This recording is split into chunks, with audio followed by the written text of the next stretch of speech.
d'avoir répondu présent à notre invitation. On va commencer cette conférence pour essayer de tenir les délais et que vous puissiez vous aussi tenir vos délais impératifs par rapport à vos publications à venir. On va intervenir chacun notre tour et je vais essayer de vous présenter chaque intervenant succinctement.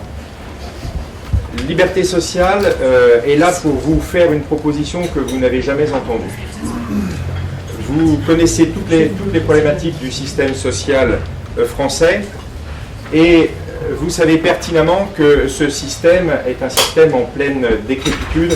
Ce n'est pas nous qui l'avons dit, tout le monde, vous-même, l'avez écrit, l'avez expliqué dans vos différents travaux, dans vos différents reportages. Ce système qui est en déficit va bientôt toucher les 200 milliards d'euros. Et il faut bien comprendre que cette dette sociale est une dette à fond perdu, une dette que l'on transmet aux générations à venir. Et moi qui ai 4 enfants, j'ai aujourd'hui 120 000 euros de dette que je transmets à mes enfants. C'est insupportable. La solidarité intergénérationnelle, c'est ne pas donner à nos enfants une dette qu'ils ne pourront jamais rembourser. Et ça, c'est essentiel.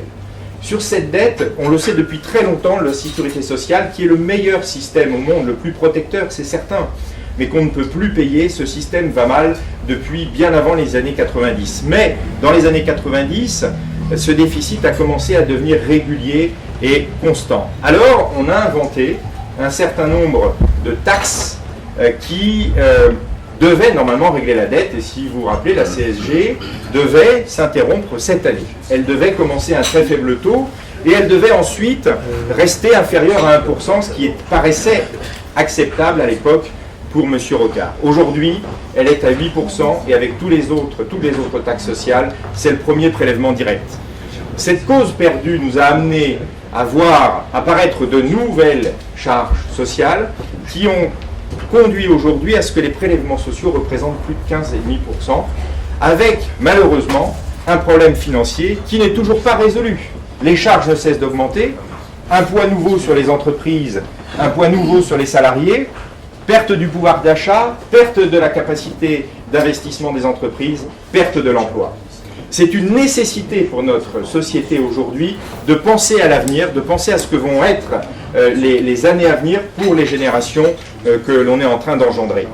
Nous sommes quand même, selon l'OCDE, le pays qui a le plus de cotisations de sécurité sociale. Alors très bien, si on avait un système exceptionnel, sauf qu'on a un système qui prend très mal en charge les gens, puisque tous les Français ont besoin maintenant d'une assurance mutuelle complémentaire, et que le reste à charge des Français est quand même de 7%, ce qui est énorme.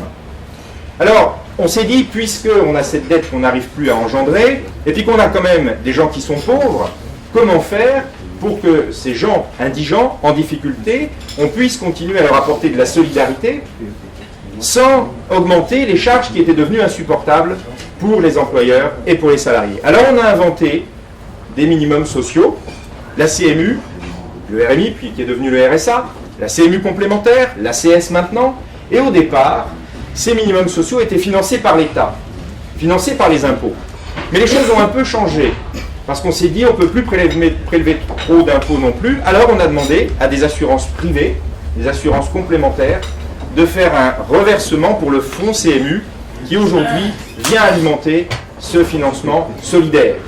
Donc vous l'avez compris, les charges sociales ont explosé, les déficits n'ont cessé de croître, et malgré tout, les minimums sociaux n'étaient pas assurés. On les a donc fait prendre en charge, non pas par les cotisations sociales, mais par l'impôt et par les reversements d'organismes privés. La solidarité, elle est là, messieurs, dames, il faut le comprendre. C'est ce que je vous expliquais tout à l'heure. La solidarité, elle n'est pas dans les cotisations sociales. Problème résolu. Ça n'a servi à rien, malheureusement. Vous le voyez bien, bientôt 200 milliards d'euros. C'est un échec des politiques de droite comme des politiques de gauche, et depuis 30 ans. Alors, nous qui sommes des citoyens responsables, nous avons, dans cet esprit de citoyenneté française et européenne, travaillé depuis bientôt 2 ans pour vous faire une réelle proposition d'avenir. Et c'est ça qu'il faut comprendre. Liberté sociale, c'est une ouverture. On parlait tout à l'heure d'une libération. C'est pas sortir d'une prison, c'est donner une amplitude à la protection sociale que personne n'a jamais osé faire en France, qu'aucun homme politique, s'il était un homme d'État, n'a osé faire jusqu'à présent. Ça a été fait dans d'autres pays, et nous allons le voir. On va d'abord vous parler de l'association, avec notre président Philippe Letertre, puis nos conseils juridiques, qui vous expliqueront une certaine manière de voir les choses. Et puis on a fait un benchmark social, pour savoir ce qui se passe ailleurs. Je vous donnerai quelques exemples d'une évaluation économique réelle et sérieuse, qui est la première qui a été faite en ce sens en France, à ce que je sache. Et enfin, quelques témoignages, puis ensuite nous pourrons passer aux questions. Alors, Philippe, si tu veux bien présenter l'association. Bonjour, en fait, je vais vous présenter un petit peu l'association et comment c'est né. On a commencé un petit peu entre médecins, hein, il faut le dire au départ. Moi, j'ai créé un réseau social qui est les médecins ne sont pas des pigeons. Donc maintenant, il y a 35 000 membres. Ça a été quelque chose en réaction à la politique de Marisol Touraine il y a 2 ans, avec l'avenant 8, la limitation des compléments d'honoraires et compagnie. Et en tant que médecin et proche du système de santé, plus proche que peut-être n'importe quel citoyen, on a étudié de plus près notre système de santé. On est arrivé très vite à un sujet qui était la fin du monopole de la sécurité sociale. Donc on était un petit peu 3 dans un groupe au départ, et on a pris contact avec Bruno Gomez et Claude Reichmann, et on a, le président du MLPS, et on a fait un dîner un soir, et on a décidé de promouvoir cette idée.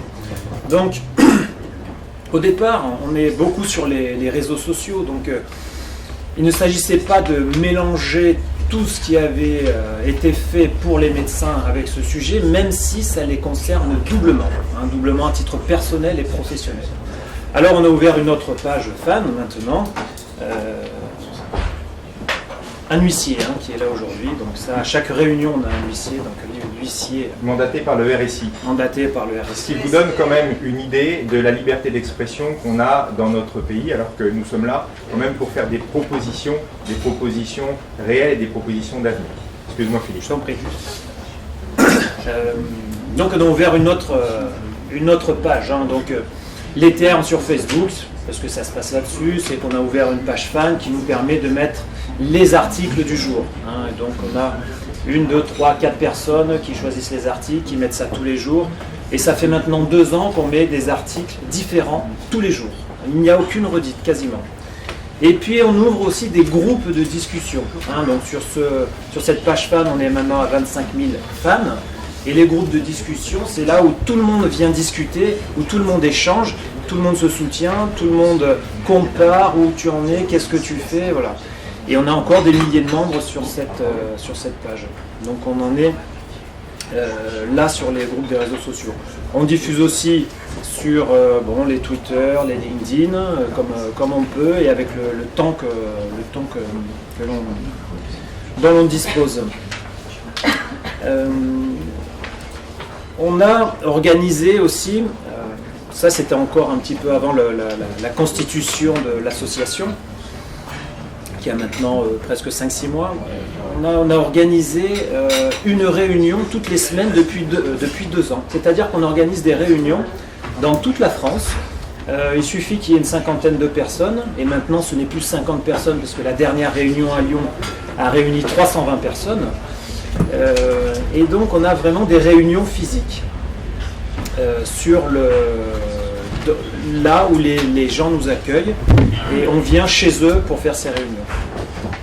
Alors on a les réunions, on a les réseaux sociaux, on a fait un site internet qui s'appelle liberté-social.eu qui aide les futurs libérés de la Sécu à se renseigner dans un premier temps, à prendre contact avec une personne, parce qu'il ne faut pas faire ça seul, il faut toujours un soutien pour se libérer de la Sécu. Et on donne vraiment le vadémécum de comment se libérer de la Sécu. On n'incite pas à tuer la Sécu, on incite à choisir une assurance maladie. On a constitué petit à petit une mailing list, donc ça c'est passé aussi par les réseaux sociaux, en proposant aux gens d'échanger leur mailing list à des entrepreneurs qui avaient des mailing lists, ou alors des professionnels souvent qui ont des mailing lists. Et on est maintenant, je crois, à entre 100 et 130 000 mails, qui nous permet de faire une newsletter tous les mois. Et l'idée, bien entendu, de faire l'association Liberté Sociale s'est imposée parce que on a besoin d'avoir cette forme d'association pour pouvoir avoir quelque chose de plus carré, pouvoir faire des réunions pour dire qu'on n'est pas des agités du bocal sur Facebook et vraiment de se présenter en notre nom avec une structure, de faire une conférence de presse comme aujourd'hui. Et donc ça a été créé, je crois, c'était au début de l'été, on a créé cette association. Alors, on a voulu élargir le plus possible, mais c'est toujours difficile parce que sur les réseaux sociaux, on se connaît tous, mais on ne se voit pas. Donc, pour se connaître plus, il faut qu'on puisse s'observer. Hein, et la plupart des personnes, quand on a commencé à 1, puis à 2, puis à 3, puis pour le 4e, il faut qu'on voit cette personne s'exprimer beaucoup, même si on ne la connaît pas et qu'on ne la verra jamais. Moi, il y a des personnes de l'association que je n'ai jamais vues, et celui qui gère le site, qui s'appelle John, je ne l'ai jamais vu, et je le vois encore pas aujourd'hui, mais il a toute ma confiance, et ça marche comme ça sur les réseaux sociaux. Donc c'est des gens, il y a un sérum de vérité par rapport à ce qu'ils font sur tous les jours, sur la toile, ce qu'ils apportent et tout ça. On leur propose de venir avec nous, de constituer une équipe, de grossir, de répartir des tâches. Il y en a un qui fait le site, il y en a un qui fait la mailing list, il y en a un qui fait l'administration des pages.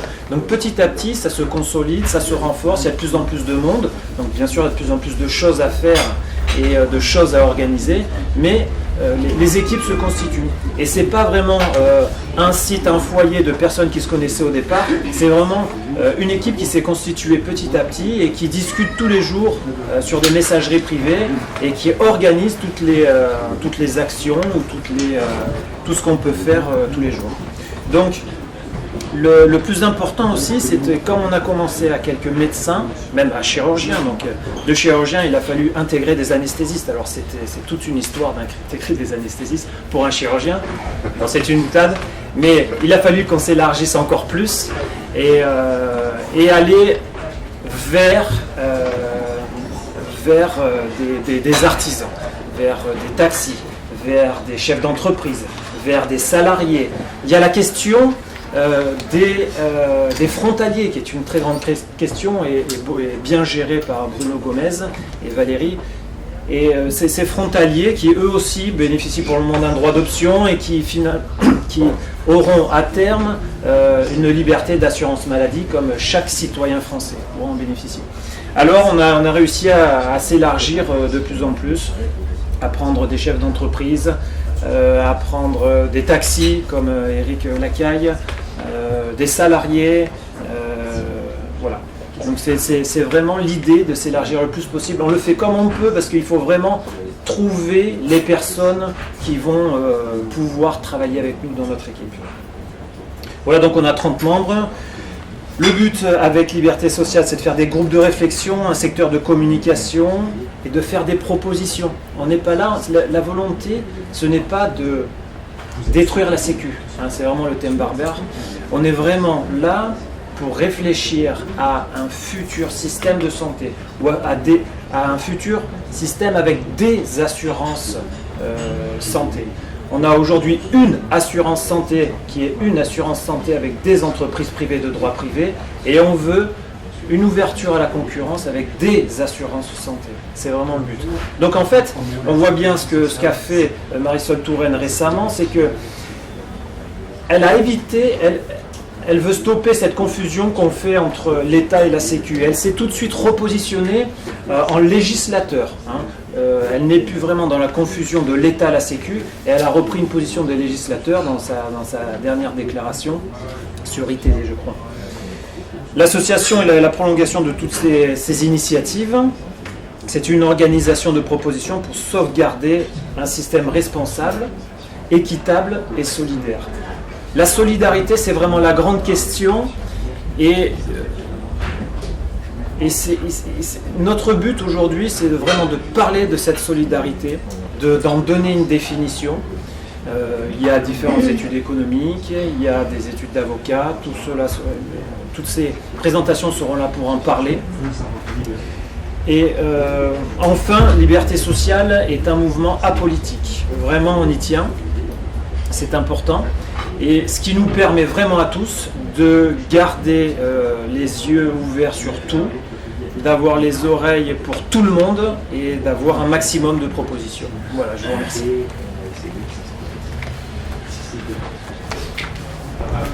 Voilà, excusez-moi. Merci Philippe.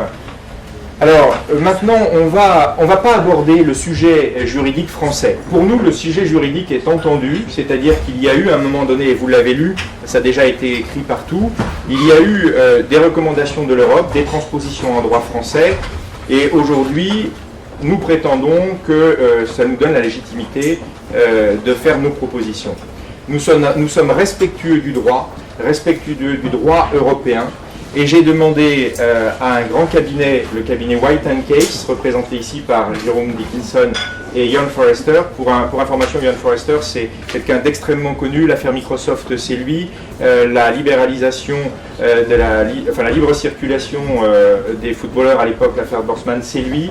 Donc c'est quelqu'un de renom, quelqu'un de sérieux, qui a compris quel était l'enjeu, qui a entendu notre requête, et qui va vous expliquer une certaine manière de voir la protection sociale eu égard aux recommandations de l'Europe, parce que aujourd'hui, on le sait, la protection sociale française n'est pas performante, il y a d'énormes disparités, il y a des injustices.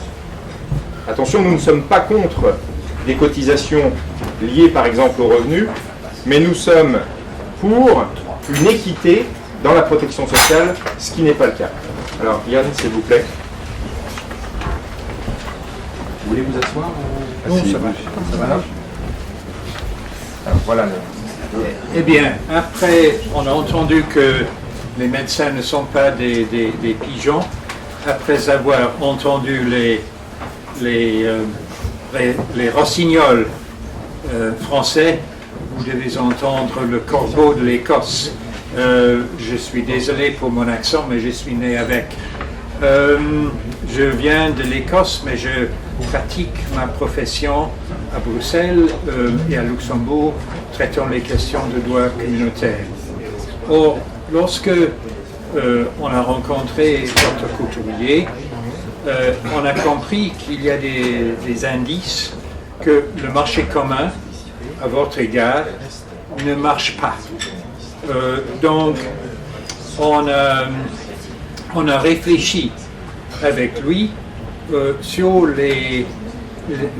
la question fondamentale, est-ce qu'il y a un marché commun pour les protections des médecins, pour la libre circulation des médecins, pour l'accès et la pratique de la profession.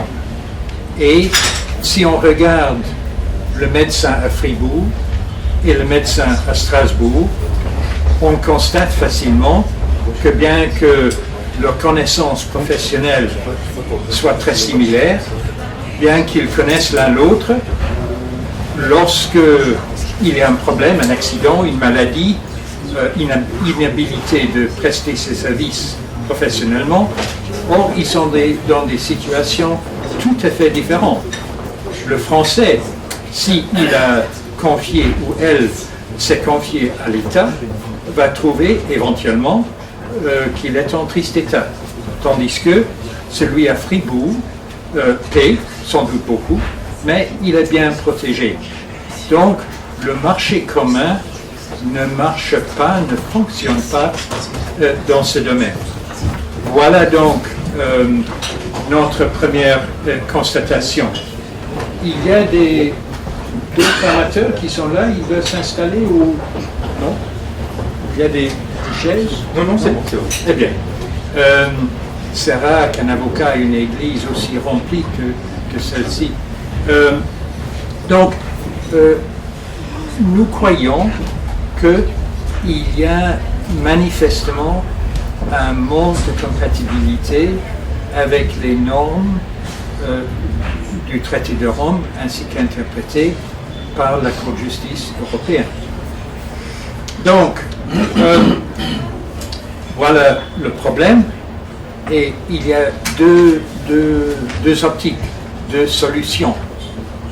Éventuellement, l'État peut faire des réformes, de sorte qu'il n'y a plus d'abus de la position monopolistique, plus d'abus de la position dominante de ceux qui sont responsables pour la protection sociale, ou bien l'État accorde aux particuliers la faculté de s'adresser auprès du secteur privé, éventuellement à l'étranger.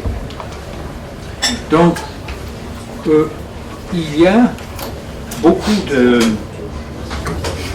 de discussions, souvent, au sujet de droit européen. Or, le traité de Rome n'est pas une loi très détaillée comme une réglementation fiscale. C'est plutôt une constitution économique. Donc, les détails et l'application sont parfois vagues, mais les changements que peuvent suivre sont fondamentaux parfois. Et je vais vous donner des exemples. Il y a 20 ans, à la port de Gênes, si vous étiez propriétaire d'un navire, lorsque vous arrivez et vous voulez utiliser un docker, c'est un mot français? Oui. Je crois que les Anglais étaient là d'abord, mais enfin, si vous voulez utiliser un docker, vous deviez payer les services d'un vieux monsieur dans un petit bateau qui était tout à fait inefficace. Ça ne marchait pas du tout. Mais vous devez le payer parce que c'était obligatoire et les fonctionnaires de la port ramassaient de l'argent, même si le service n'était pas presté. Et donc ce que les gens faisaient, c'était de s'adresser au secteur privé pour avoir leur service de dockerage. Or, la question a été posée à la Cour de justice à Luxembourg. La Cour de justice a dit abus de position dominante par les monopoles est intolérable. Autre affaire, Jean-Marc Bosman, joueur belge qui était transféré de Liège à Dunkerque il y a 19 ans. J'étais pas son avocat, j'étais sur l'autre côté, mais son syndicat a bien ciblé, voilà quelqu'un qui a souffert de préjudice. Pourquoi? Parce que son ancien club devait verser une indemnité de formation au nouvel club Dunkerque. Et l'ancien club demandait trop, et Dunkerque n'était pas content. M.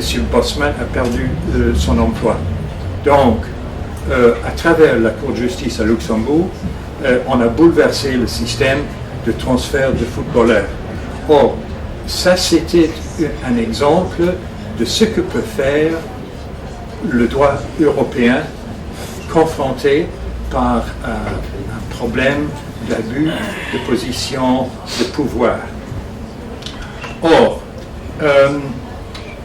je ne veux pas parler en trop de détails parce que c'est un sujet fort compliqué et vous avez là dans les dias une élaboration plus sophistiquée, plus détaillée, je devrais dire, de ce que je dis pour le moment.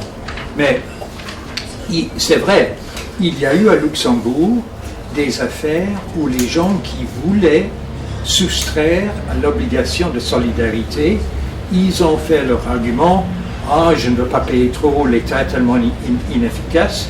Ils ont perdu parce qu'ils voulaient casser la solidarité. Or, la Cour de justice a reconnu que le principe de la solidarité est gagné, n'est pas à remettre en cause. Virgule, mais les abus, le gaspillage n'est pas justifiable à cause de la solidarité. Donc, il y a une distinction entre ce qui est économique et non économique. Il y a des affaires, des arrêts de la Cour. C'est assez compliqué, mais voilà, vous avez le fond du problème là. Et donc, comme vous allez lire là, les activités des organismes se heurtent au droit communautaire si certaines limites justifiant leur mission publique sont dépassées. Or, la question est de savoir si les limites sont dépassées, étant donné ce que Dr Couturier et les autres qui ont parlé, et vous tous sont reconnaissants. Et ça, c'est la question du droit européen qui est en mesure, éventuellement, de faire changer la situation en France. Donc, comprenez ce que nous ne disons pas, ce qui n'est pas parmi les sentiments de l'organisation, et notamment ce qu'on demande des éléments de concurrence et laisser davantage de place aux acteurs privés pour trouver un équilibre qui sera pérenne, joli mot, entre système public et privé, de sorte que la France sera non pas isolée du marché commun, mais fait partie du marché commun. Voilà. Donc, et la vérité, c'est que en France, aujourd'hui, un médecin, un dentiste, un comptable, un chef d'entreprise, un artisan, qui se sont protégés parce qu'il remplit toutes ses obligations vis-à-vis de l'État, ne l'est pas. Tandis que en Allemagne, aux Pays-Bas, en Belgique, en Luxembourg, la situation est tout à fait différente. C'est un défi à résoudre. Il se peut que le droit européen peut le résoudre. Merci Yann. Nous poserons les questions après, mais vous l'avez bien compris, la problématique et le positionnement vis-à-vis de l'Europe, c'est ça. Pourquoi est-ce qu'en France, on aurait des devoirs qui ne seraient pas équitables vis-à-vis des autres Français et vis-à-vis des autres professions, vis-à-vis des autres citoyens européens? Et ça, c'est vraiment un grand espoir de reconnaissance. Des tas de choses ont déjà été faites, je vous l'ai dit, en France, et là on n'en a pas parlé, parce que pour nous elles sont entendues, mais il y a des choses en cours dont nous pourrons reparler ultérieurement, parce qu'évidemment on ne va pas vous donner la stratégie de notre action aujourd'hui. Si ça vous intéresse, dans une autre conférence de presse dans quelques temps, on pourra certainement avancer beaucoup plus sur le sujet. Bien sûr, on n'est pas. Moi, je suis chirurgien et comme beaucoup d'autres ici, on n'est pas des spécialistes du droit social, on n'est pas des spécialistes des affaires sociales européennes.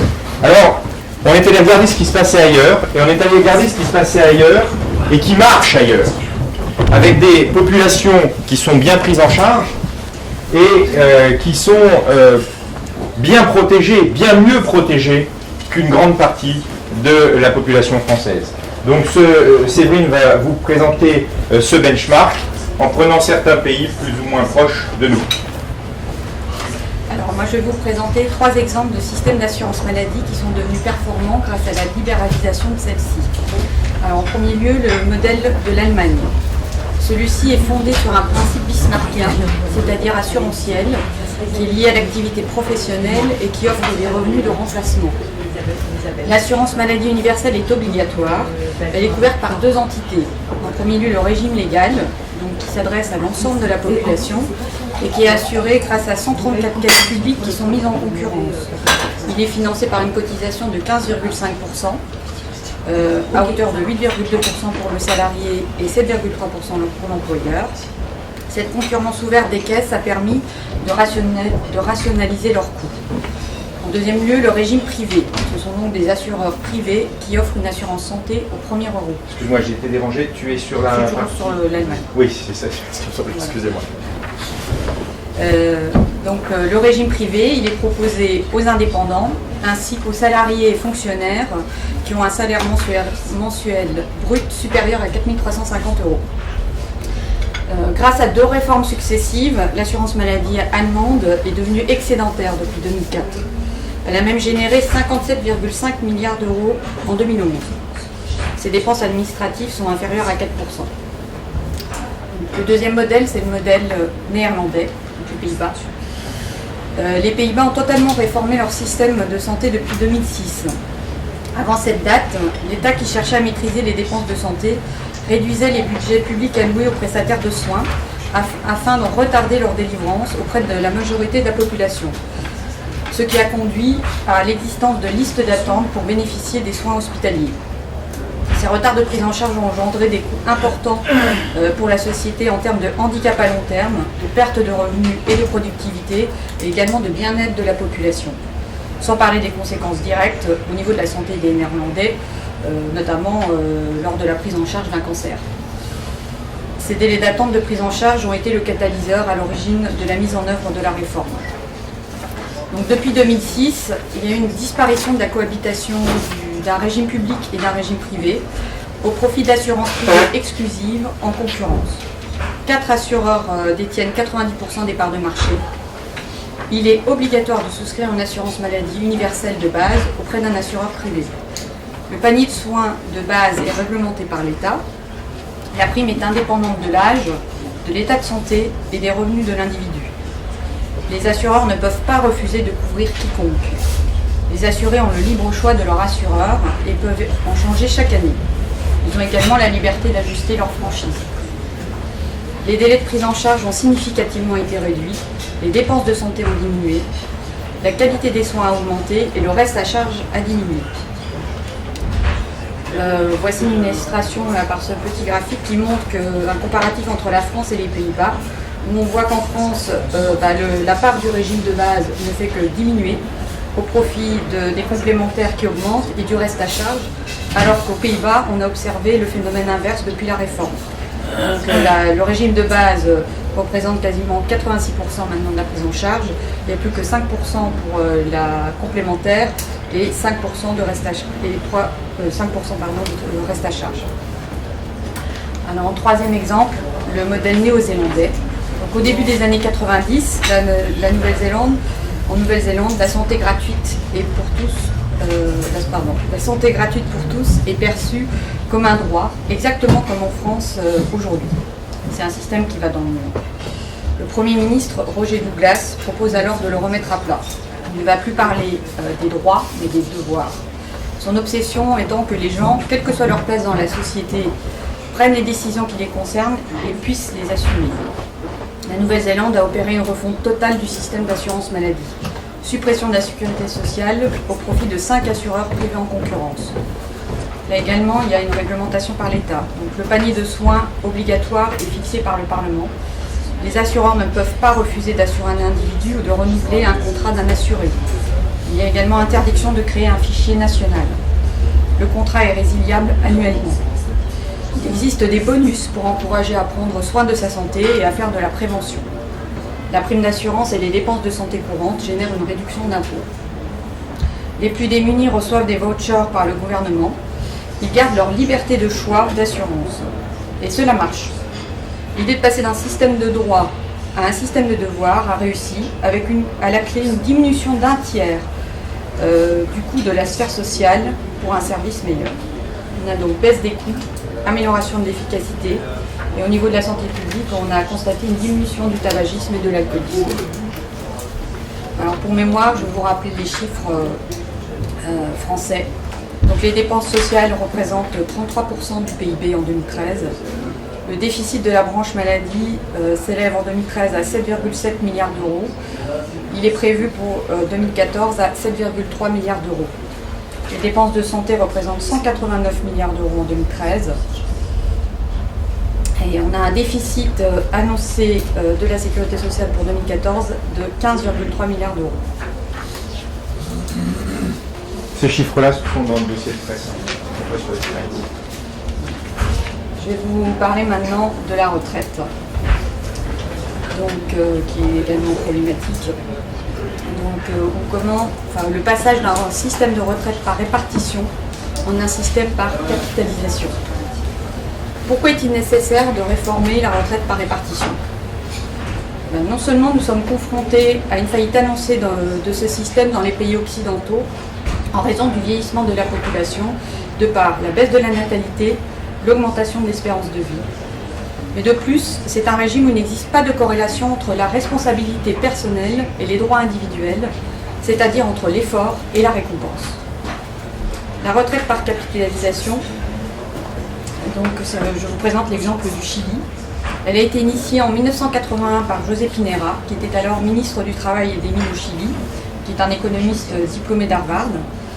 Cette réforme de fonds, révolutionnaire à l'époque, a permis un fabuleux essor économique du pays. Une réflexion approfondie a permis la transition en douceur. Aujourd'hui,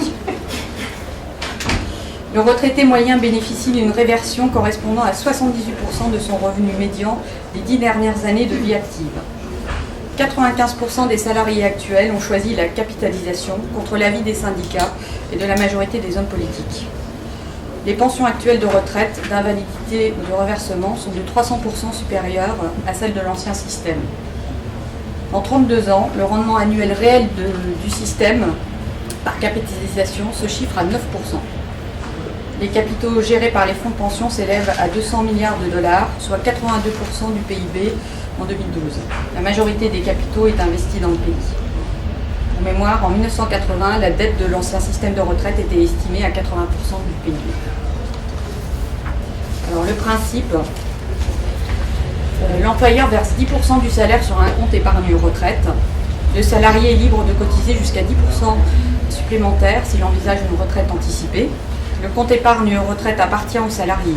C'est très important. Celui-ci est transmis aux héritiers en cas de décès. Donc c'est un patrimoine conséquent qui lui revient à la fin de sa vie active. Le salarié est libre de choisir son âge de départ en retraite, pour autant que celle-ci atteigne 70% du salaire moyen des 10 dernières années. Il existe un âge légal de départ en retraite qui existait en fait avant la mise en place de cette réforme, mais il n'a pas été modifié depuis. Une couverture décès et invalidité est souscrite par le biais d'une assurance privée. Elle est financée par une cotisation de 2,5% sur le salaire. Les entreprises privées d'administration des fonds de pension, AFP, gèrent les comptes épargne retraite. Elles sont soumises à une réglementation garantissant un portefeuille diversifié à faible risque, sous le contrôle de l'autorité de surveillance des AFP, et fonctionnent en libre concurrence. Le salarié peut librement changer d'AFP, disposant des différentes performances et statistiques annuelles. Tout est bien réglementé par l'État. En conclusion, la retraite par capitalisation est davantage adaptée à l'environnement démographique et économique actuel. Elle permet d'absorber le choc démographique et coûte beaucoup moins cher. Les rendements du capital sont en effet supérieurs au taux de croissance démographique. 30 pays ont depuis réformé leur système de retraite par répartition, totalement ou partiellement en capitalisation. Les pays d'Amérique centrale et du Sud, les Pays-Bas, la Suède, les pays de l'Est, la Croatie, l'Allemagne y réfléchit sérieusement. Le système de retraite par capitalisation est meilleur et plus équitable. La réussite chilienne démontre que les hommes savent mieux défendre leurs intérêts que l'État d'une part, et que l'entreprise privée est plus efficace que le secteur public d'autre part. Pour en venir à la France, un sondage CSA a été réalisé en mai 2013 et révèle que 83% des Français sont inquiets, très inquiets pour leur retraite, 64% estimant que la mise à contribution des revenus financiers serait la mesure la plus efficace pour garantir le financement du système de retraite.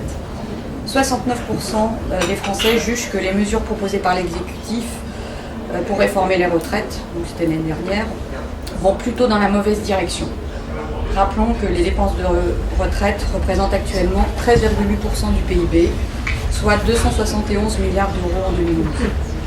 La majorité des Français, inquiète par rapport à sa retraite, est donc favorable au passage à la capitalisation, jugeant la dernière réforme inefficace.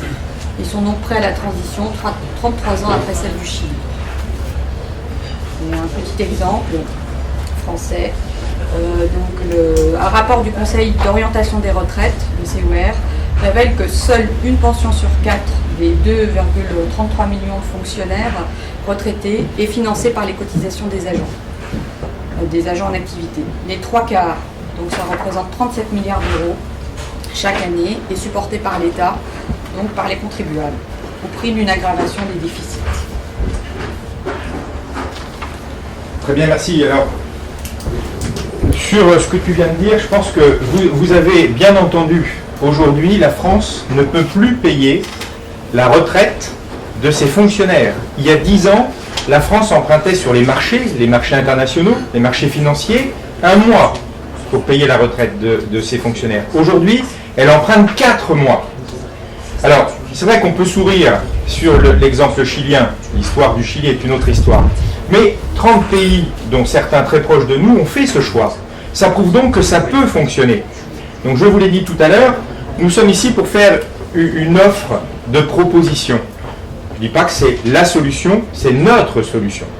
Alors, on a fait une approche économique qui vaut ce qu'elle vaut, mais qui a l'avantage d'être extrêmement précise. Nous avons gardé la même répartition des charges dans notre étude entre le salarié et l'employeur. C'est-à-dire qu'on considère que pour l'instant, on ne change pas les règles du droit du travail dont on sait pertinemment qu'elles sont obsolètes et que le droit du travail par rapport aux autres pays européens devrait être modifié. Quoi qu'il en soit, dans notre étude, on respecte la réglementation française.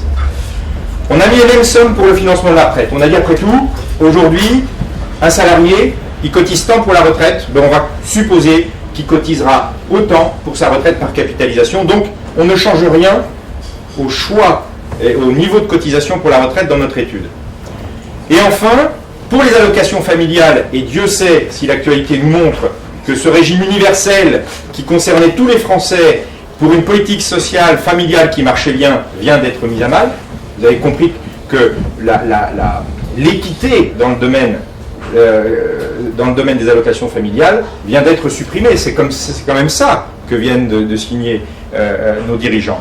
Eh bien, on a quand même gardé les mêmes sommes de cotisation pour les allocations familiales. C'est-à-dire que, sans changer ces paramètres qui pourraient nous permettre de gagner, vous allez voir qu'en appliquant simplement une assurance santé privée au sens actuellement de ce qu'on utilise, c'est-à-dire une assurance qui vous couvre à 100% du tarif opposable français. Il faut savoir quand même que la sécurité sociale française, tous frais de santé confondus, couvre aux alentours de 46%. Si vous comprenez les lunettes, les dents et tout le bazar. Là, on prend une assurance européenne qui n'est pas encore concurrencée, puisqu'elle est toute seule. Elle nous fait 100% du tarif opposable. Eh bien, voilà ce à quoi on arrive. Pour un salarié non cadre, dont le salaire mensuel, je ne parle pas du salaire complet, je parle pour l'instant du salaire mensuel brut, serait de 2 750 €, et je suis désolé, sur la diapo ça passe très mal, mais dans la situation actuelle, il serait payé 2 142 €.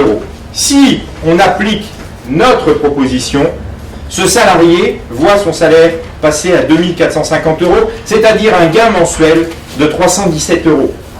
Vous avez entendu ? De 2112, on passe à 317 €. Rien qu'en changeant la cotisation maladie. Pareillement, si on prend un cadre, on s'est dit on va garder les cadres, puisque que les cotisations ne sont pas tout à fait les mêmes. Donc on passerait de 2112 €, elle cotise un petit peu plus, à 2429. Donc là aussi, un gain identique de 317 € mensuel. Du salaire net, hein, c'est dans sa poche. C'est son pouvoir d'achat.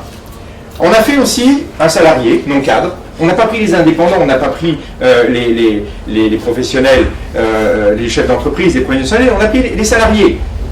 Eh bien, un salarié qui aura un salaire mensuel aujourd'hui de 4 000 € est payé actuellement 3 132 €, s'il est non cadre. Avec notre proposition, il passera à 3 586, c'est-à-dire un gain de 450 € mensuel, 454. Et pareillement pour un salarié cadre, avec des cotisations un petit peu différentes, le gain est quasiment le même. Alors, rien qu'en parlant des salariés, et en ne touchant qu'à un seul des segments de la protection sociale, qu'est-ce qu'on calcule? On calcule qu'aujourd'hui, on a une population active d'environ 25 800 000 Français qui cotisent, qui travaillent, hein, des cotisants, avec un salaire mensuel moyen qui est de 2 830 €. Ça, c'est des chiffres validés, pas nous qui interprétons. On a un gain net mensuel de 19%, qui aujourd'hui est réparti tel qu'il est entre le salarié et l'employeur. Ça fait 790 € par mois. Qu'est-ce que ça veut dire? C'est que déjà, rien que sur l'aspect du salaire net, en touchant un seul des segments de la protection sociale, qui n'est aujourd'hui pas concurrencé, puisqu'on a pris une assurance privée qui est la seule à faire cette offre, eh bien, on gagne 1 point de PIB. Ce n'est pas les 6 milliards d'euros dont parlait M. Montebourg, c'est 1 point de PIB. Il faut comprendre ça. C'est l'avenir, ça. C'est l'avenir de notre pays. Alors, le problème, c'est que si on a cette protection à 100%, on n'a plus besoin de mutuelle. Une mutuelle, ça coûte très cher. Vous vous en rendez pas compte. Parce qu'aujourd'hui, votre mutuelle, elle est prise en charge par votre employeur, parfois. Aujourd'hui, les mutuelles ont changé, elles vont devenir obligatoires. Tiens, ben parlons-en, puisque c'est l'occasion. Quand vous êtes salarié, vous rentrez à 20 ans dans une boîte, on vous paye une mutuelle, pas cher. C'est vrai, pas cher. Toute votre vie, elle va pas être chère parce que c'est l'employeur qui va la payer. Vous arrivez à la retraite, vous sortez de l'emploi. Ben, il y a la boîte qui me payait ma mutuelle. Qu'est-ce que vous faites? Votre mutuelle, vous devez vous en trouver une. Mais quand vous rentrez dans une mutuelle à 60 ans, à l'âge où vous devenez quelqu'un qui va coûter, ce n'est pas les tarifs que vous allez payer toute votre vie. Donc l'accumulation de tout votre contrat pendant toute votre vie, vous le perdez et vous repartez à 0 à 60 ans. Et là, les Français vont se rendre compte, quand ils vont arriver à la retraite dans quelques années, combien cette réforme est perverse. Quoi qu'il en soit, aujourd'hui, le coût moyen, c'est pas moi qui le dis non plus, c'est un organisme d'évaluation des mutuelles, c'est 454 € par an pour un salarié de 25 ans qui vit tout seul. 200. Le 200, oui, excusez-moi, merci. 254 €. C'est 1300 € par an pour un salarié de 60 ans. Ça, c'est le tarif moyen français. Donc, à notre point de PIB qu'on a gagné, on va pouvoir supprimer cette mutuelle parce qu'on n'en aura plus besoin. Puisque les assurances aujourd'hui couvrent à 100% du tarif opposable minimum. Il n'y aura plus besoin de la CSG, de la CRDS. La CADES va régler le problème de la dette sociale. Il faudra bien que cette dette se couvre un jour. Donc ça va couvrir un petit peu. Mais à un moment, ça va s'arrêter. On va gagner sur ces cotisations sociales. Et je vous dis, on n'a touché qu'un seul segment, le segment de la santé. Il va falloir envisager un nouveau mode de distribution du salaire des charges, l'histoire du salaire complet dont on parle. Ce n'est pas l'objet aujourd'hui. Mais il faudra se poser ces questions à un moment donné. Et puis, il y aura une saine concurrence entre les assureurs qui vont essayer de proposer des cotisations avec des prestations, de mieux en mieux pour les prestations et de moins en moins pour les cotisations. Eh bien, le pari que vous donne Liberté Sociale, c'est de réinjecter 1 à 2% du PIB dans l'économie française. C'est l'augmentation du pouvoir d'achat des ménages, et ça, c'est immédiat. Vous prenez votre assurance maintenant, l'année prochaine, vous l'avez. C'est pas dans 20 ans, quand les politiques auront changé 5 fois. Excusez-moi, le tarif opposable dont vous avez parlé, c'est non compris les frais optiques et dentaires? C'est le tarif opposable français tel qu'il est aujourd'hui. Donc les mutuelles, elles sont quand même utiles là. Pas forcément, parce que dans le tarif opposable, vous avez des frais dentaires et mutuels, et sur ces assurances privées... Pas tout. Non, pas tout, évidemment, c'est très très faible, et c'est bien le problème. Sur ces assurances... Les mutuelles en couvrent beaucoup de ces... Eh bien oui, c'est pour ça que les gens en ont besoin. Mais ces assurances privées sont capables de faire une participation équivalente à la mutuelle avec des plafonds.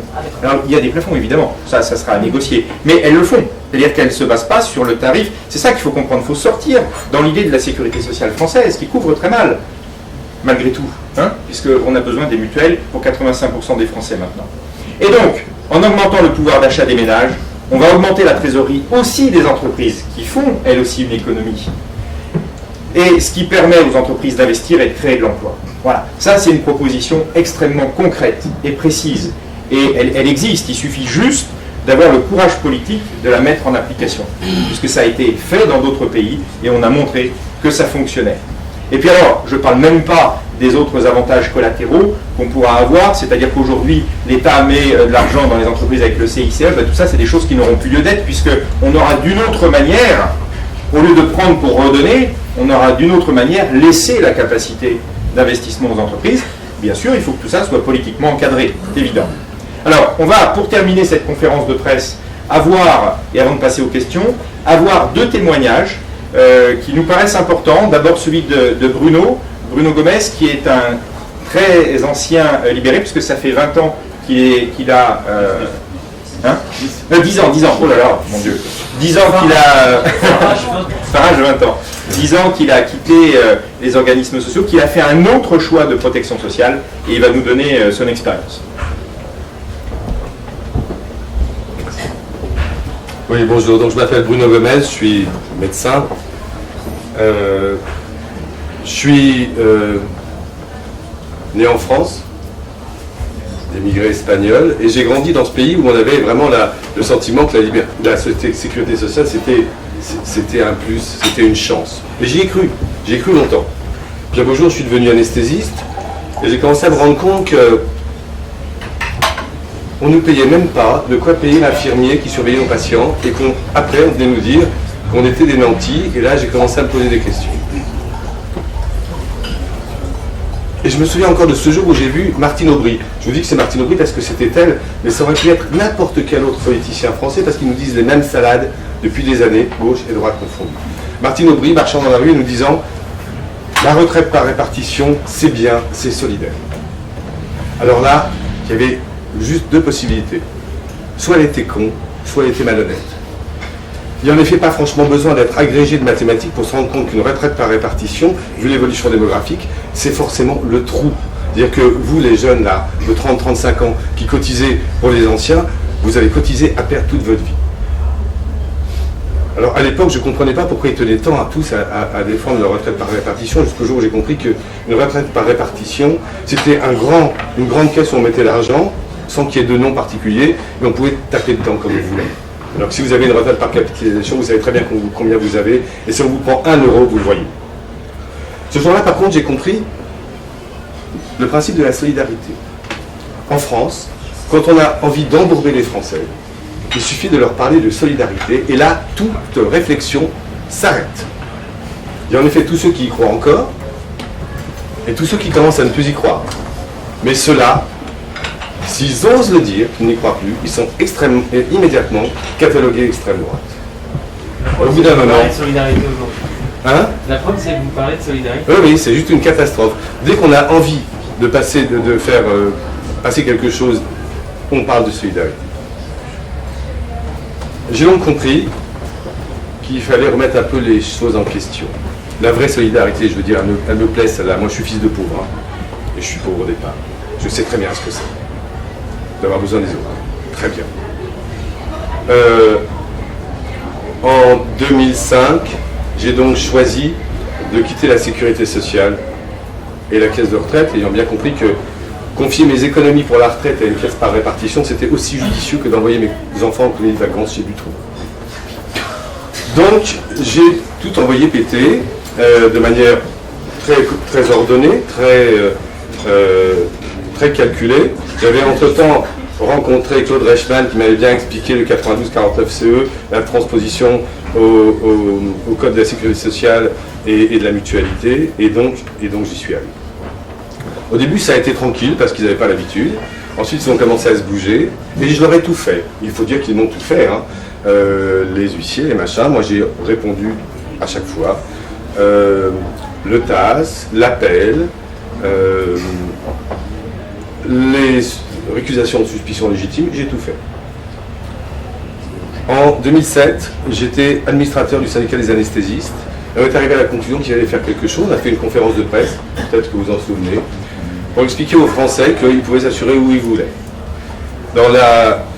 Dès le lendemain, j'ai eu une réponse par voie de presse du directeur de la sécurité sociale qui a répondu que c'était pénal et qui me poursuivrait.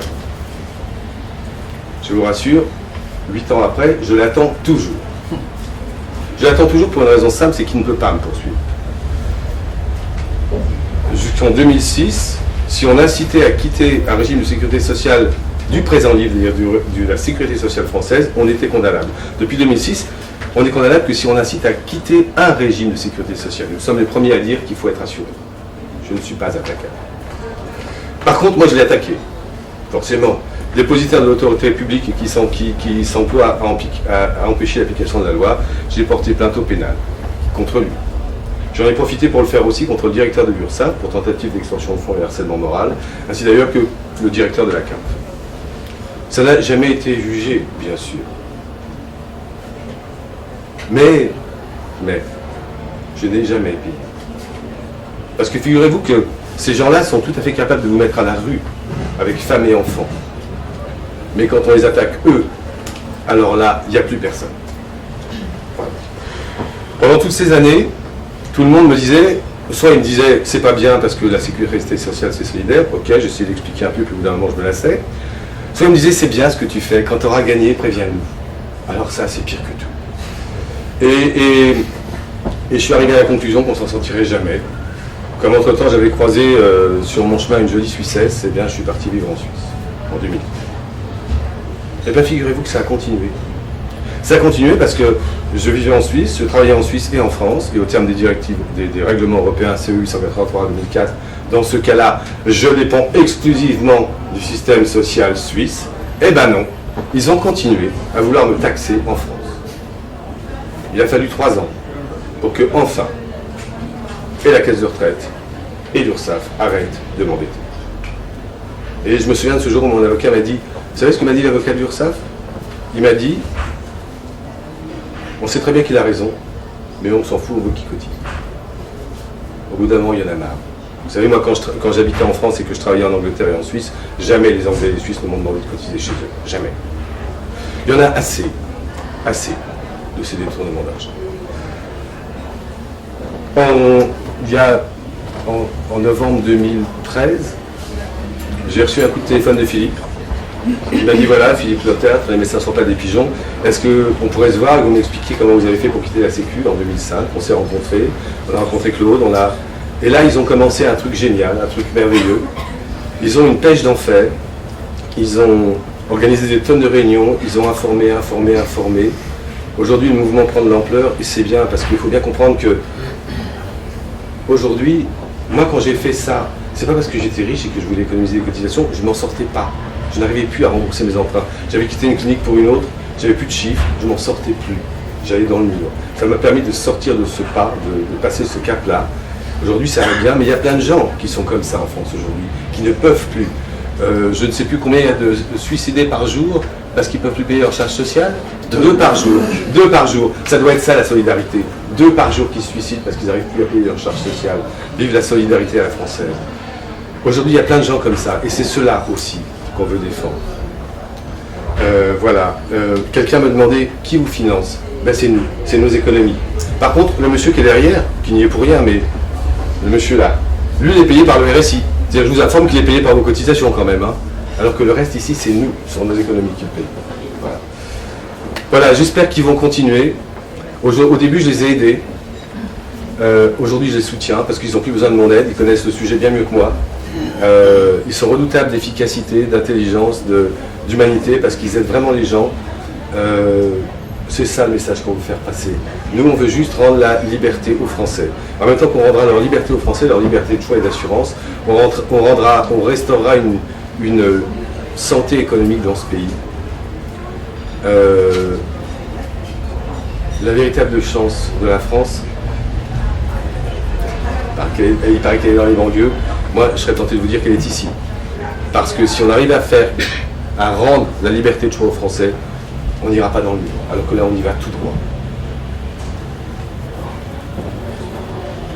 Voilà, merci de les écouter, ce qu'ils font est essentiel. Merci Bruno. Donc voilà, un témoignage d'un ancien libéré. Et puis j'ai demandé aussi à Laurent d'intervenir parce que, vous savez, il a écrit des livres sur Je quitte la Sécu. C'est lui qui anime ce blog avec l'histoire de son parcours. Et voilà, c'est une autre expérience plus récente. Plus récente, effectivement. Je me suis libéré de la Sécu il y a 2 ans maintenant. Par le constat que les hausses de cotisations qui étaient annoncées, à la fois sur l'aspect retraite, sur l'aspect maladie, et aussi les hausses d'impôts qui s'accompagnaient, d'ailleurs on a vu que c'était même pire que ce qu'on escomptait, entre 2012 et 2014, ces hausses se montaient dans mon cas à 65% de plus à payer sur mon revenu, à revenu identique. J'ai 5 enfants, mon épouse travaille à mi-temps, l'équation financière ne tenait plus. Et comme on l'a dit, il y a plein de petits artisans, de commerçants, d'agriculteurs dont l'équation financière ne tient plus. Donc partant de ce constat, j'ai décidé de me libérer de la sécurité sociale pour récupérer du pouvoir d'achat que je réinjecte, encore une fois, on parle du pourcentage de PIB, que je réinjecte dans l'économie.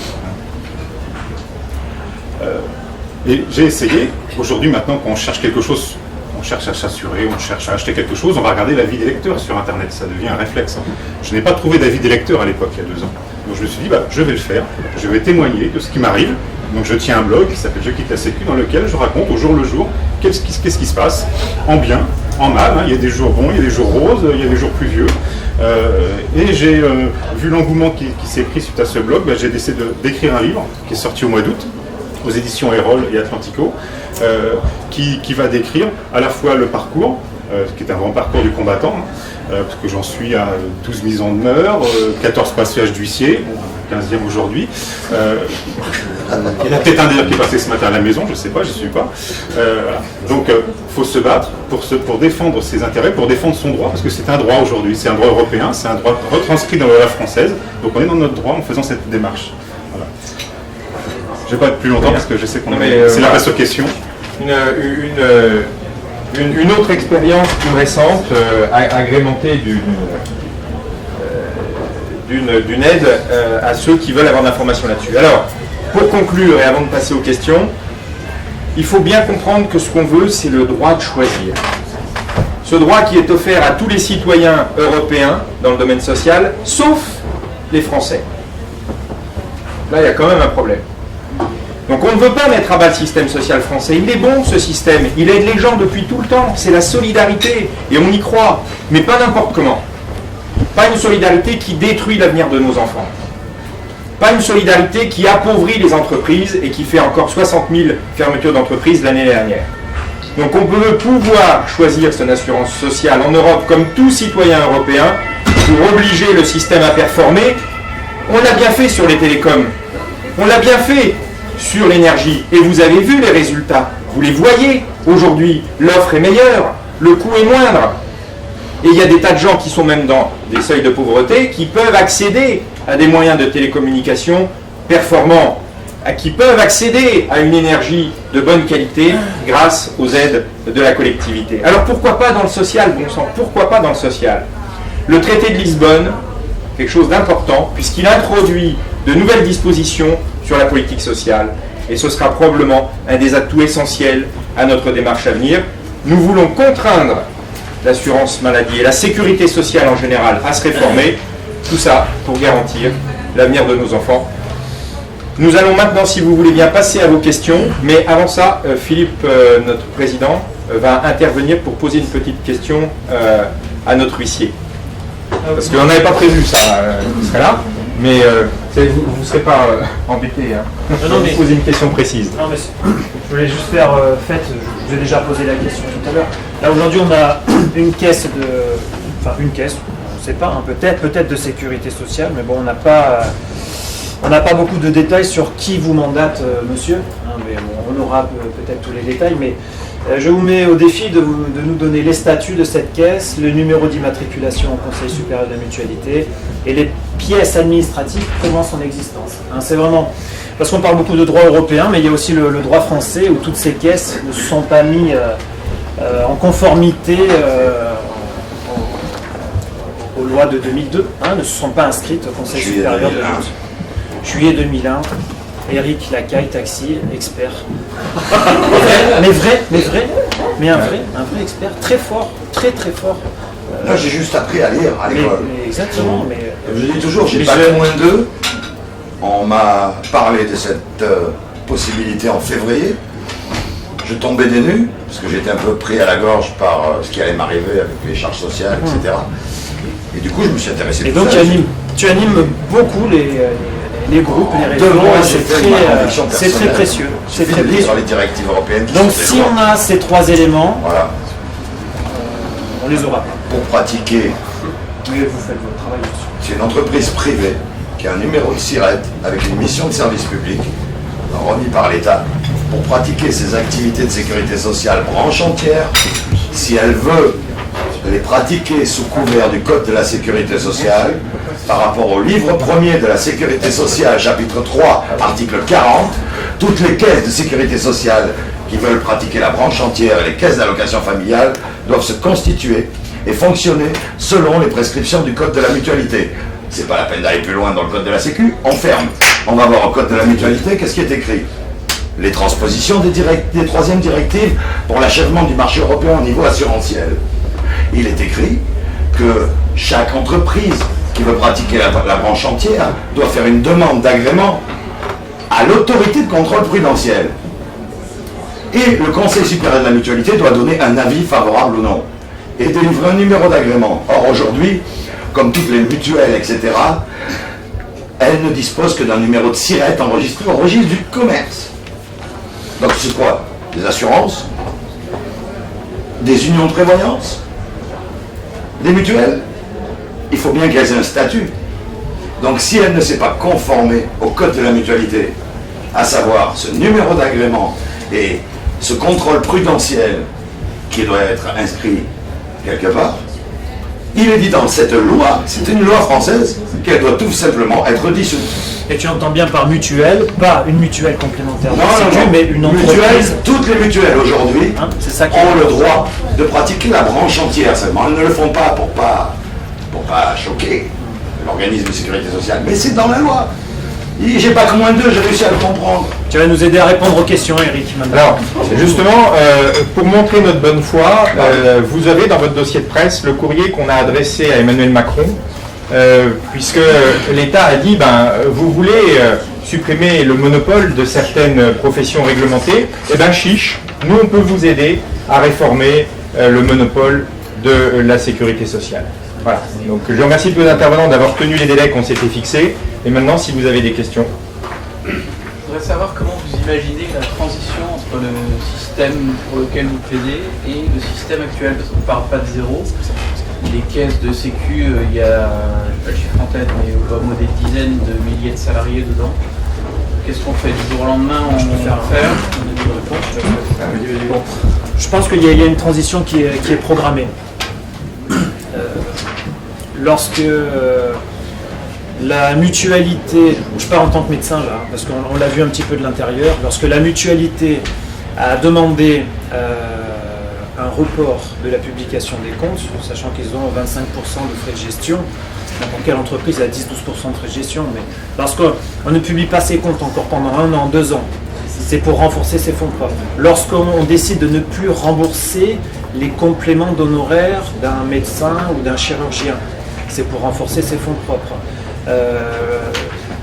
Lorsque le président Hollande fait vite une pirouette entre on dérembourse les allocations familiales et nous en fait on va modifier le quotient familial, c'est pour garder l'universalité de la prestation. Donc tout ça tourne autour un petit peu de la cotisation sociale, du régime légal, voilà. Donc en fait l'échéance, on ne sait pas vraiment comment ça va se passer, ça va dépendre de nous et d'eux. C'est un petit peu 2017, donc ça se fait progressivement, à nous de montrer comment nous avançons et ce que nous proposons, et à eux de terminer, de se mettre en conformité, de renforcer leurs fonds propres. Pour faire de la branche entière, il faut des fonds propres. Par ailleurs, en Allemagne, pour compléter cette question, en Allemagne, le système public est resté. Il a été concurrencé sainement, il a été rendu vertueux, donc tous les gens qui travaillent à la sécurité sociale publique allemande n'ont pas été virés du jour au lendemain. Ça a été modifié, restructuré. Ensuite, il y a dans ces organisations, aujourd'hui privées, puisque c'est du droit privé, et c'est des salariés, ce ne sont pas fonctionnaires, ce ne sont pas des fonctionnaires d'État, il y a des experts qui peuvent tout à fait passer d'un système de sécurité sociale et de ces régimes vers des organisations privées qui vont se développer. Alors, il est vrai que si elles sont en Europe... Vous ne trouvez pas productif là où ils sont actuellement, je sais pas si... Mais non, la problématique, c'est pas les gens qui ne sont pas productifs, c'est le système qui les incite à ne pas être productifs. Ils n'ont aucun devoir de performance. Pourquoi est-ce qu'ils seraient productifs? En même temps, moins il y aurait d'assurés à la sécurité sociale, moins il y aurait de déficit, puisqu'a priori, il me semble que le déficit doit être proportionnel au nombre d'assurés. Donc, en même temps qu'on diminue le nombre d'assurés parce qu'ils choisiraient d'aller ailleurs, on diminue le déficit, je ne vois pas où est le souci. Mais oui, on vient de se regarder. Si vous regardez les retraités en ALD, je suis pas sûr que votre c'est le problème en Allemagne. Exactement. Vous posez la bonne question. Les gens qui sont dans le privé en Allemagne, Ça dépend du salaire élevé et après ils reviennent dans le public quand ils sont vieux. Alors, vous posez là la bonne question, c'est effectivement les règles telles qu'elles ont été déterminées doivent être des règles universelles qui ne s'appuient pas sur l'âge, sur les antécédents, sur la lourdeur des pathologies antérieures ou la lourdeur des pathologies chroniques lors de l'accès. Ça, c'est aux politiques de le faire. Nous, on n'est pas un parti politique. Nous, on est une force de proposition. On est une espèce de think tank qui donne une option. Il faudra que le politique fasse son travail. Donc, vous avez raison. Cette question doit être posée aux politiques. C'est la réforme de 2008 aux Pays-Bas, d'ailleurs.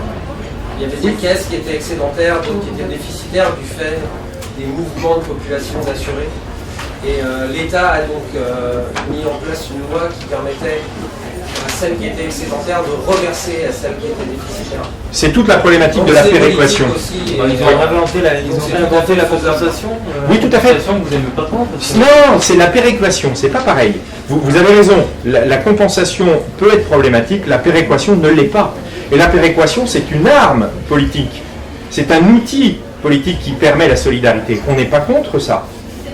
Aujourd'hui, quand vous parlez de péréquation, connaissez-vous certaines caisses de retraite des sénateurs?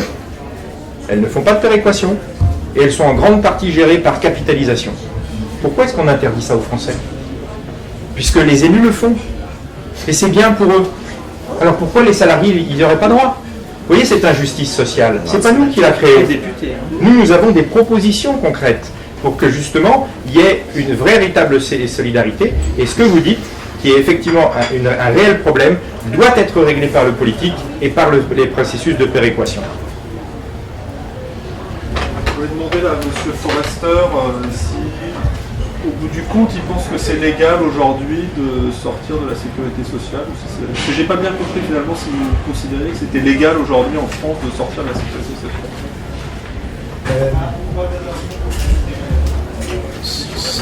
C'est pas la bonne question. La France a le gouvernement, l'administration a une discrétion.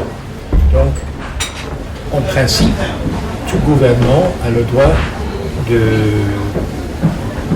d'obliger ses citoyens à respecter maximum de vitesse, de s'inscrire, de cotiser, etc. Donc il n'est pas illégal de faire d'imposer une telle obligation. Ce qui n'est pas, mais, point virgule, l'État doit éviter une situation où les monopoles créés par l'État peuvent abuser de leur position dominante. Donc, l'État a le droit de dire faites ceci, mais ce que vous devez faire ne doit pas vous exposer aux abus et au gaspillage d'un monopole d'État. Est-ce que ça c'est une réponse à votre question? Je voudrais prolonger un peu, parce que j'ai du mal à suivre et je trouve que je suis un peu sur le même sens. Ce que vous venez de nous expliquer, le monopole est possible mais ne doit pas déboucher sur des abus. Est-ce qu'il y a des décisions de jurisprudence européenne qui, à ce jour, ont constaté que l'organisation monopolistique telle qu'elle existe en France débouchait sur des abus? Il y a eu pas mal de décisions à Luxembourg et de la Cour de justice européenne, et il y a un dialogue presque continuel entre la Commission de Bruxelles, la Commission européenne et l'administration française. C'est un grand problème, ce que vous avez en France, c'est reconnu. Or, il n'y a pas de dossier, pour autant que je sache, aujourd'hui, où la Cour de justice a prononcé sur exactement le problème que nous avons ici. Il y a eu une affaire où, je crois que c'était un médecin, voulait se libérer de l'obligation de s'inscrire il y a 20 ans. Et il a perdu. Mais il devait perdre parce que ce qu'il souhaitait n'était pas compatible, n'était pas réaliste. Qu'est-ce qu'il souhaitait? Ne pas s'assurer?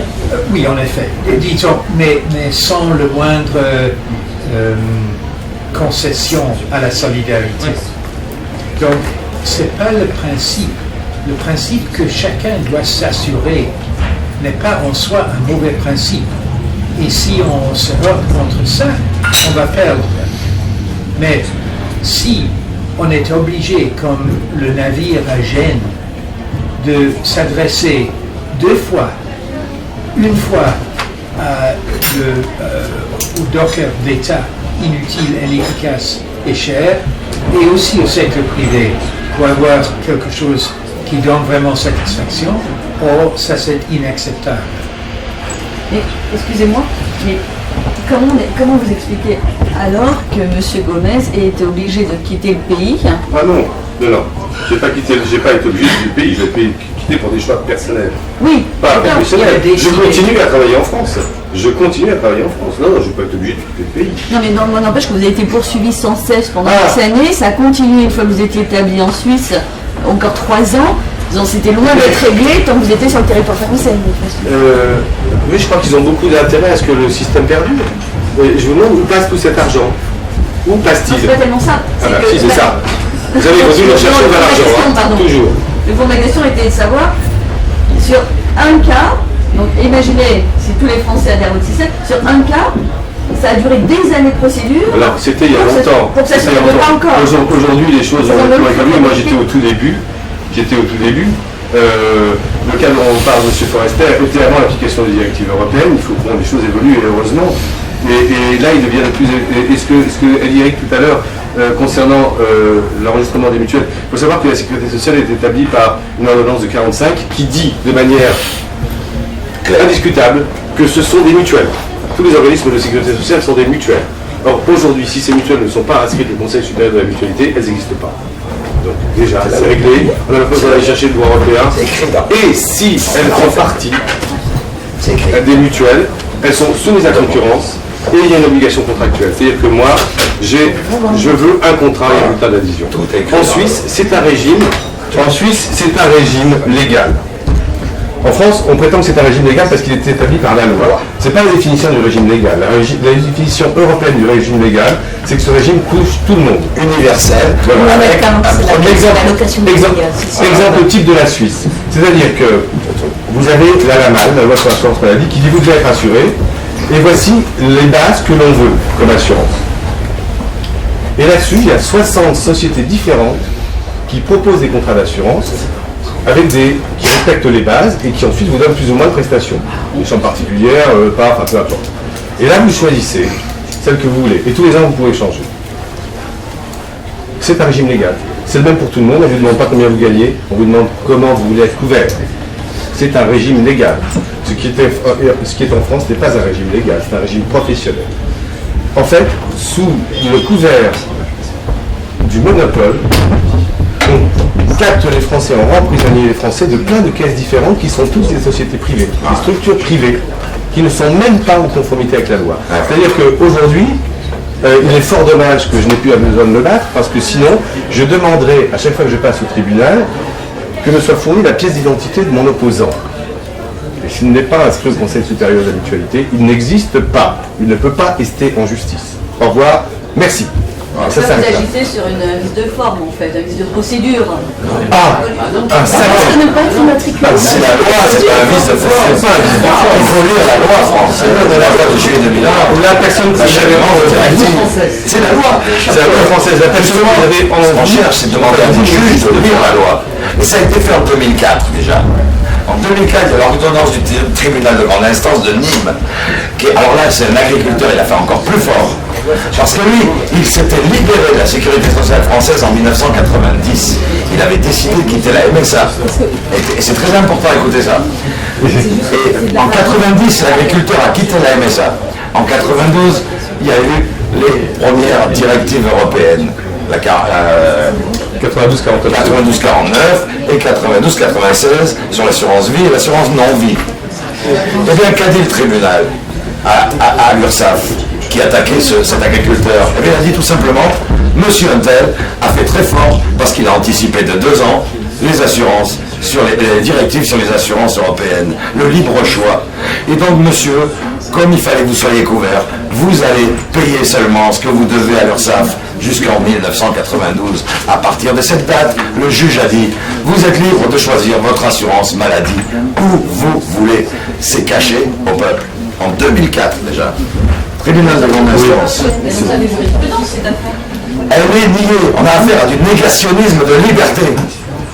J'ai eu l'avocat. Vous savez, j'ai été très souvent confronté à des jugements où, alors que dans ma défense, j'expliquais les jurisprudences postérieures à l'intégration à la transposition des directives européennes, on me sortait sans sourciller des jurisprudences antérieures.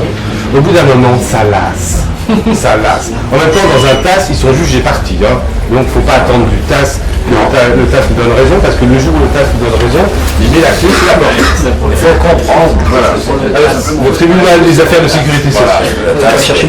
Pourquoi la France a été condamnée à payer, est-ce que vous le savez? Moi, je l'ai découvert il n'y a pas longtemps. La France a été condamnée à payer 242 000 € par jour avec nos impôts sans qu'on le sache. Pour manquement de transposition des directives européennes. On a pris des engagements pour créer l'Europe. 27 États, on ne les respecte pas. La France, elle a payé 242 000 € par jour. Pourquoi? Parce qu'elle n'avait pas transposé les directives.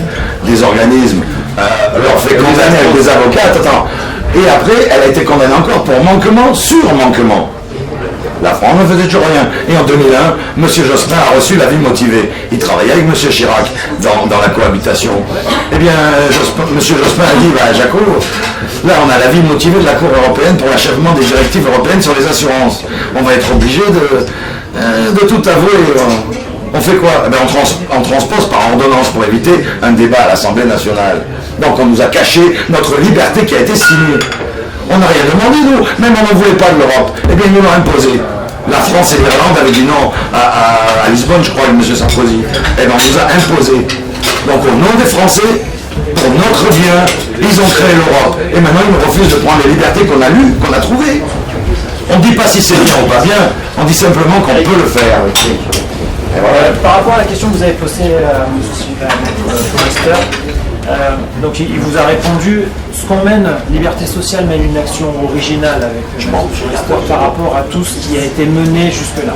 C'est-à-dire que beaucoup d'actions juridiques ont été menées par le MLPS, par différents avocats, à titre personnel, à titre d'association, et cette action menée avec le cabinet White & Case, et à qui vous avez posé la question, il vous a répondu, ce n'est pas parce qu'il y a un monopole qu'on doit, je schématise, on doit mettre des cotisations telles que ça met à mal l'économie. Il vous a répondu sur cette question. Nous-mêmes, vous voyez avec les participants, nous avons nos convictions et nous travaillons avec d'autres avocats qui ne sont pas présents aujourd'hui parce que la salle est petite, on a voulu faire des économies, bon, même si c'est la durée qu'il y a des macarons, mais c'était la salle la moins chère aujourd'hui. Donc on a voulu faire ça et nos adhérents viennent en nom petit à petit à 20 € la cotisation, mais on n'a pas encore des grands moyens pour communiquer. On a donc d'autres avocats qui travaillent avec nous sur vraiment ce droit européen. On a aussi ce droit européen, on a ce droit français de caisses qui ne sont pas enregistrées, donc c'est franco-français, et on a aussi cette action originale. Donc vraiment, on élargit encore les actions, les propositions, on essaye de mettre en lumière toute cette problématique. Voilà. Et donc, s'il vous plaît, toute la réponse ne dépend pas de M. Forester, et si on devait faire une autre conférence de presse, faisons-le avec d'autres avocats spécialisés du droit européen. Est-ce que vous pouvez nous dire combien, à peu près, estimer combien de personnes se sont libérées? Alors c'est ce que je disais tout à l'heure, comme maintenant il y a vraiment notre site, on a fait vraiment un vadémecum, c'est-à-dire vous êtes ça, vous êtes ça, vous êtes ça, vous pouvez faire ça, vous pouvez faire ça, vous pouvez faire ça. Ouais, liberté-social.eu. Et on donne tous les avocats, toutes les associations, voilà. Et maintenant vous faites ce que vous voulez. Nous, on est là pour être des facilitateurs du mouvement.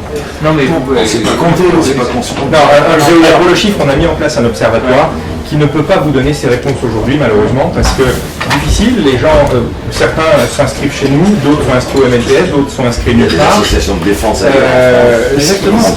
exactement. Mais cet observatoire est mis en place depuis peu. On estime qu'il nous faudra environ 6 mois pour avoir une évaluation exacte. Parce qu'il faut les toucher un à un, tous ces gens, tous ceux qui ne passent pas par nos organisations. On voit des numéros d'adhérents chez des assurances qui font que ça, qui sont à plus de 30 000, 40 000. Non, mais il faut savoir avoir un peu de bon sens. Dans les journaux, on dit que 475 personnes sont sorties. Mais je ne comprends pas pourquoi le RSI envoie un huissier pour observer notre réunion.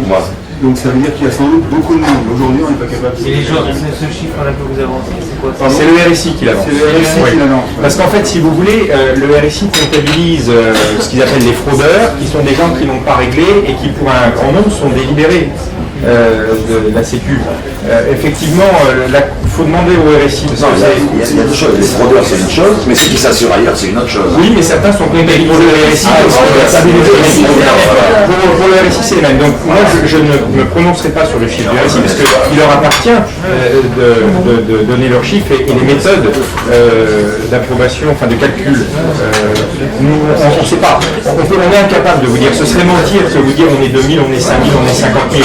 On estime, eu égard à tout ce qu'on vous a dit, qu'on est aux alentours de 60 000. Et on voit bien les nouveaux contacts qui sont aujourd'hui par centaines chaque mois de gens qui s'engagent. Maintenant, ils ne le font pas auprès de nous, ils le font auprès d'autres organismes parce que nous, on ne fait pas d'assistance juridique.